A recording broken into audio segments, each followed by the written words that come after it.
Hello students, welcome to the PND coaching classes learn easily and smartly. तो आज हम पढ़ने वाले एक टॉपिक जिसका नाम है heating effect of electric current. तो चलिए करते हैं स्टार्ट। तो जैसे कि हेडिंग से क्लियर है कि किसी भी अगर वायर में से या कंडक्टर में से इलेक्ट्रिक करंट जाती है तो हमको हीटिंग इफेक्ट देखने को मिलता है, यानी कि वो वायर या कंडक्टर या वो डिवाइस जो है वो गर्म हो जाता है। इसी को हम इन डिटेल में देखेंगे। और वही चीज यहाँ पे लिखी हुई है कि जब कोई कंडक्टर है या हम बोल सकते हैं कि हाई रेजिस्टेंस वाली जो वायर है जो कि बहुत ज्यादा रेजिस्ट करती है इलेक्ट्रिक करंट के फ्लो को या अपोज करती है, तो एक ऐसा कंडक्टर हमारे पास है और इस कंडक्टर में से जब इलेक्ट्रिक करंट पास होती है तो उस केस में जो कंडक्टर है वो बहुत ज्यादा हॉट हो जाता है, गर्म हो जाता है कुछ टाइम तक चलाने के बाद, एंड उसके बाद वो हीट प्रोड्यूस करने लगता है, यानी कि बहुत ज्यादा गर्म होने लग जाता है। तो इसी को बोला गया है कि इलेक्ट्रिक करंट से हमको हीटिंग इफेक्ट देखने को मिलता है। और ये चीज आपने प्रैक्टिकली देखे भी होंगे स्टूडेंट्स। जैसे मान लेते हैं आपने इलेक्ट्रिक बल्ब कभी देखे होंगे, तो हम जब इलेक्ट्रिक बल्ब को जलाते हैं यानी कि स्विच ऑन करते हैं तो कुछ समय बाद वो गर्म हो जाता है। इसी को बोला गया है इलेक्ट्रिक करंट के सप्लाई करने से वो गर्म हो गया है, हीटिंग इफेक्ट शो कर रहा है। तो अब बात आती है स्टूडेंट्स की ये जो हीटिंग इफेक्ट है ये क्यों होता है। तो उसी चीज को हम समझेंगे यहाँ पे कि जब किसी भी कंडक्टर या इलेक्ट्रिक वायर में से इलेक्ट्रिक करंट को फ्लो करते हैं या इलेक्ट्रिसिटी उसमें से जब पास होती है, तो मान लेते हैं ये आप देख सकते हैं हमारे पास कंडक्टर है या इसी को आप बोल सकते हैं वायर है। इस वायर के अंदर क्या होते हैं, इलेक्ट्रॉन्स होते हैं, और इन इलेक्ट्रॉन्स के मूव होने की वजह से यहाँ पे इलेक्ट्रिसिटी प्रोड्यूस होती है, इलेक्ट्रिक करंट इनमें से फ्लो होती है। ये हमने ऑलरेडी इंट्रोडक्शन में पढ़ चुके हैं, राइट। तो होता है ये जब इलेक्ट्रॉन्स मूव करते हैं, ये इलेक्ट्रॉन्स मूव जब करते हैं तो वो टकराते हैं एक दूसरे से। देखिए यहाँ पे एक बैटरी कनेक्टेड है, इस बैटरी को जैसे हम ऑन करते हैं तो इलेक्ट्रॉन जो है वो एक पर्टिकुलर डायरेक्शन में यानी कि इस पॉजिटिव टर्मिनल की तरफ मूव करने लगते हैं। तो उस कंडीशन में ये जो इलेक्ट्रॉन्स हैं वो एक दूसरे से टकराते हैं, इवन कई बार इस कंडक्टर या इस वायर के एलिमेंट से भी टकराते हैं। तो जब ये कोलाइड करते हैं यानी कि टकराते हैं एक दूसरे के साथ, तो उस केस में इस कोलाइड की वजह से, इस टकराने की वजह से यहाँ पे हीट प्रोड्यूस होती है।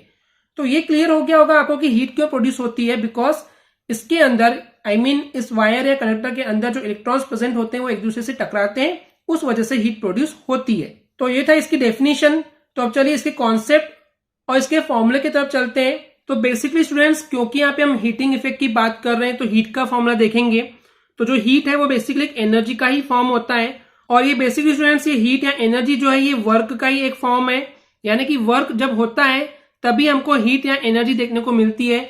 यहाँ पे वर्क क्या हो रहा है कि जो इलेक्ट्रॉन्स है वो मूव कर रहे हैं, उनके मूव करने से हमको हीट जो है वो देखने को मिलता है, जो कि एनर्जी का फॉर्म है। इसलिए यहाँ पे हीट, एनर्जी और वर्क तीनों ही बेसिकली इक्वल है इस टर्म्स में।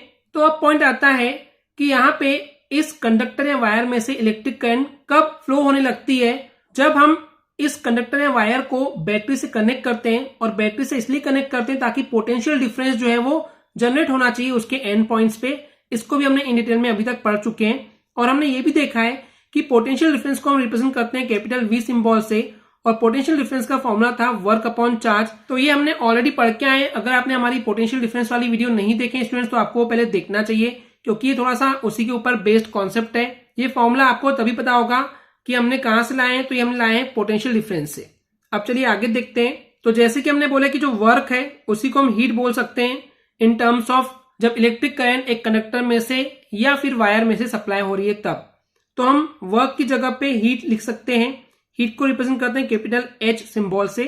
तो ये जगह potential difference is equal to H upon Q. अब देखिए क्यू जो है वो यहाँ पे डिवाइड में है, इसको उधर ट्रांसपोज करेंगे तो वी के साथ मल्टीप्लाई हो जाएगा। तो heat is equal to potential difference multiply by charge. ये हो जाएगा हमारे लिए पहला फॉर्मूला हीट का।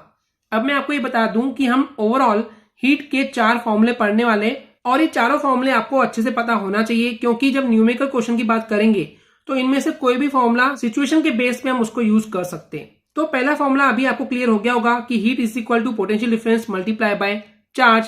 चलिए बात करते हैं सेकेंड फॉर्मूले की। तो इसी बेसिक फॉर्मूले में हम अब चेंजेस करेंगे। हमको पता है स्टूडेंट्स की जो इलेक्ट्रिक करंट होती है उसका फॉर्मूला होता है चार्ज अपॉन टाइम। यहां से अगर हम इस टाइम को जो डिवाइड में है इसको अगर ट्रांसपोज करेंगे इलेक्ट्रिक करंट के पास तो ये मल्टीप्लाई में हो जाएगा। तो charge is equal to electric current multiply by time होता है। तो ये जो चार्ज हमको मिल गया है Q is equal to I T, इस Q की वैल्यू को हम यहाँ पे पुट करेंगे तो जाएगा V और Q के बदले आ जाएगा आई टी। तो V आई टी यानी कि पोटेंशियल डिफरेंस इलेक्ट्रिक करंट और टाइम के मल्टीप्लीकेशन के इक्वल होता है हीट। ये हो गया हमारे लिए सेकेंड इंपॉर्टेंट फॉर्मूला। अब अगेन हमको एक और चीज पता है स्टूडेंट्स कि ओम्स लॉ हमने पढ़ के आए, जहां पे हमको फॉर्मूला मिला था V is equal to I R, potential difference is equal to electric current multiply by resistance. यहां से अगर हम इस R को इस पोटेंशियल डिफरेंस की तरफ ट्रांसपोज कर देंगे तो आ जाएगा डिवाइड में, तो I is equal to V upon R हो जाएगा।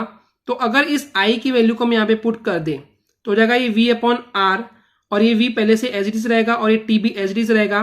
तो इस तरीके से ये V इंटू वी यानी कि V स्क्वायर हो जाएगा और T ऊपर रहेगा, अपॉन में आ जाएगा R। तो ये हो गया थर्ड इक्वेशन हीट का, ये भी बहुत ज्यादा IMP फॉर्मूला है। वहीं पे अगर हम बात करते हैं कि V का फॉर्मूला IR होता है, ये भी हमने ओम्स लॉ से पढ़े हैं। तो अगर इस सेकेंड इक्वेशन में V के बदले हम IR पुट कर देंगे तो इससे हमको क्या मिल जाएगा, देखिए यहाँ पे H रहेगा एज इट इज, V की जगह रखेंगे IR और I और T पहले से था, तो I इंटू आई से हो जाएगा ये I स्क्वायर, ये हो जाएगा R और ये हो जाएगा T। तो एक हीट का फॉर्मूला ये भी होता है I स्क्वायर RT, और यही चारों फॉर्मूले में से सबसे ज्यादा इंपॉर्टेंट फॉर्मूला है क्योंकि इसको दिए थे साइंटिस्ट जूल ने, इसलिए इसको जूल्स लॉ ऑफ हीटिंग भी बोला गया है। वैसे तो आपको चारों ही फॉर्मूले पता होना चाहिए, लर्न होने चाहिए, लेकिन ये स्पेशली वो फॉर्मूला है हीटिंग का जो कि साइंटिस्ट जूल ने दिया था, तो ये आपको स्पेशली पता होना चाहिए।